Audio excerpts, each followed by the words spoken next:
Joining us now live from Pretoria, Kaelihle Khumalo, it doesn't seem like Tshwane is moving anywhere regarding a new mayor. Well, absolutely, Bradan. It's a massive challenge for the capital. So yet another opportunity for now has just been squandered to try and elect a new mayor. But of course, they had other very key issues to look at as the municipality. As you know, that the mayor has resigned. So there was a process to try and get underway with that. But Bradan, let's try and get more reactions now from the ANC and the Democratic Alliance. I'm just going to start with the ANC. We do have the regional chair here in Tshwane, Mr. Mayepa. So, did you collapse today's meeting? First of all, Kaelihle, the biggest problem here is not about collapse and so on. The African National Congress came to this meeting to ask that we continue with service delivery, because we know that the people of Winterfell don't have electricity. We know that there's a problem of cleanliness in Atteridgeville. There's a sanitation problem in Mabopane and Garanku and so on. We came here to try and supplicate the issues of our people. But when we arrived here, we found a delinquent speaker who only cares about herself.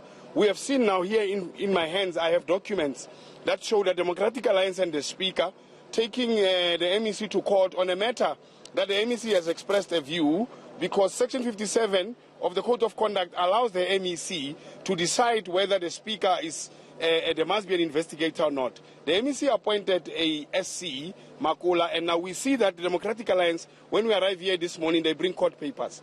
We know that as of today, there is no mayor, there is no mayoral committee. We have seen that the office, councillors requested the office of the city manager to collect all the keys for the vehicles of the city to remain here and for people to go home.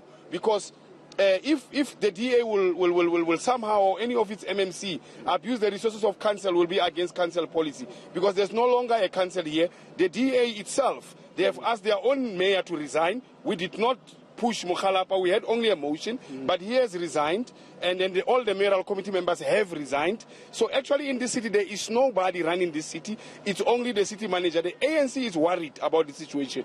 What we are going to do is to work with the city manager to make sure that we continue with service delivery, because since Solim Simanga, and then there was an acting Tau, then Mukhalapa has resigned. I mean, we had 3 mayors who have not worked on service delivery, but they have collapsed the city of Tshwane. And we are concerned as the ANC, on behalf of residents, we are saying the DA doesn't know how to govern. You'd remember in 2016, there was a guy here, Musi Maimani, may he go to a new party and win maybe there.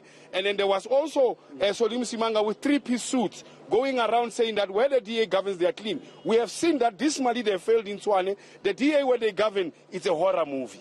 All right, we're just going to hold it there from the ANC. So let's get a very immediate reaction from the DA. Mr. Randall, so clearly there's a crisis in the capital. So you have been elected as a mayoral candidate for the Democratic Alliance. So what's going on in Tshwane? Well, what's going on didn't start today. It started in November already. And it's not true that the ANC did not want to force out the mayor. They've been trying to do that with motions of no confidence since last year, November already. It's also not true that we served them with court papers today. The court papers were served on the 21st of February. So they knew far ahead what type of strategy we were going to follow, that we were exercising our rights, because we are a party that believes in the rule of law, which they don't. They wanted to unlawfully remove the speaker this morning. And they claimed that because the speaker with the DA filed court papers, that she was no longer able to preside as speaker, which is total nonsense.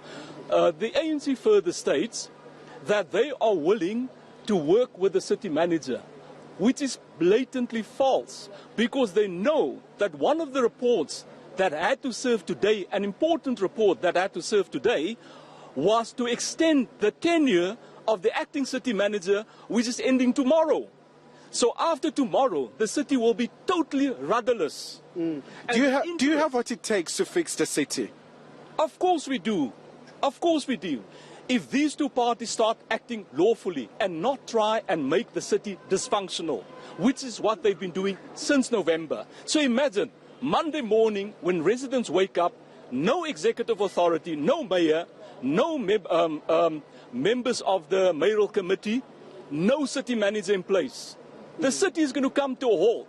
And who's the cause of all of this? Who's not thinking out the strategy properly? The ANC and the EFF. All they have to do, sit down with the DA, let's resort to cooperative governance to get services delivered to the residents. They're not interested in doing that. They want to render the city dysfunctional, and they want the MEC of Kokta to intervene and place the city under administration. That's their ultimate aim. They do not want to wait for the 2021 elections to take place. They should be patient. All right, Mr. Williams, let the ANC's here. Yes. Are you rendering the city dysfunctional? How can the ANC if you're not government? There was a mayor here of the DA called Solim Simanga, he resigned. There was a mayor here of the DA called Mukhalapa, he resigned. Did the ANC cause them to resign? Is the ANC write their letters of resignation? It is the DA Federal Council because of the conduct and mumish conduct of both Solim Simanga and Mukhalapa. It's because of the scandals. It's because of the Glad Africa corruption. It's because of the 18 billion Orecon. It's because of sex in the city. It is not because of the ANC. All these problems were caused by the DA. They self-distracted. They said to where they governed, they are clean. They failed at every department. So the ANC can take responsibility for the failures of the Democratic Alliance. By the way, the city manager who's acting was not brought by the mayor of the DA. It's councillors who nominated from the floor that that person must act. So Councillor Williams mustn't come here and say and claim that easy victories and say that they have done anything. Actually, as the ANC, our preoccupation from today, it will be to work with the administration to ensure the service delivery. The DA has failed. Everybody in this country and in the world, and even CNN and BBC, they know that the DA has failed in Tshwane. And then the ANC's job is to make sure that we continue service delivery. Okay, in the interest of time, let's get the DA once again. So, have you failed the people of Tshwane? We certainly have not. We certainly have not. And if you look what's been happening since November, we can't get any reports through council.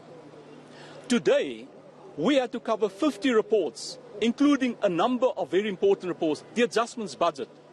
We need the adjustments budget to go through so that we can deliver services in the wards in the city of Tshwane. Most of the wards, 2/3 of the wards, are controlled by the ANC. So their own constituencies won't be getting services because they refuse to sit in council today, refuse to pass the adjustments budget. But now they're looking for other excuses.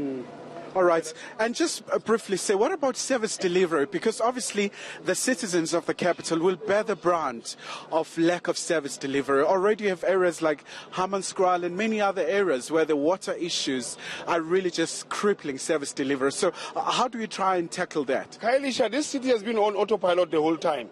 Our officials have done their best to run this city and to provide services because the DA has failed.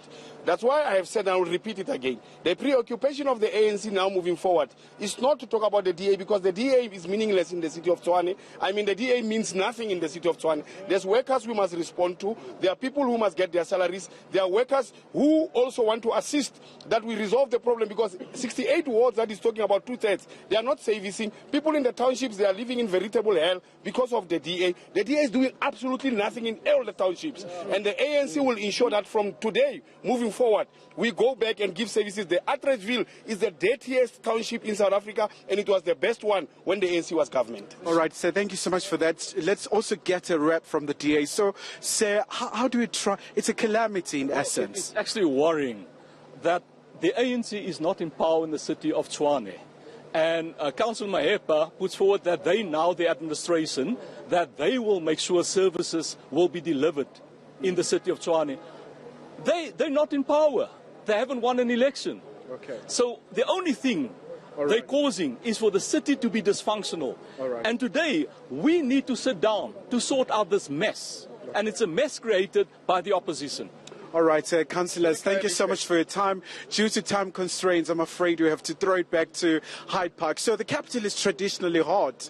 I can tell you this much. The temperatures really have reached their all-time part of the heatness. So back to you, Bradian.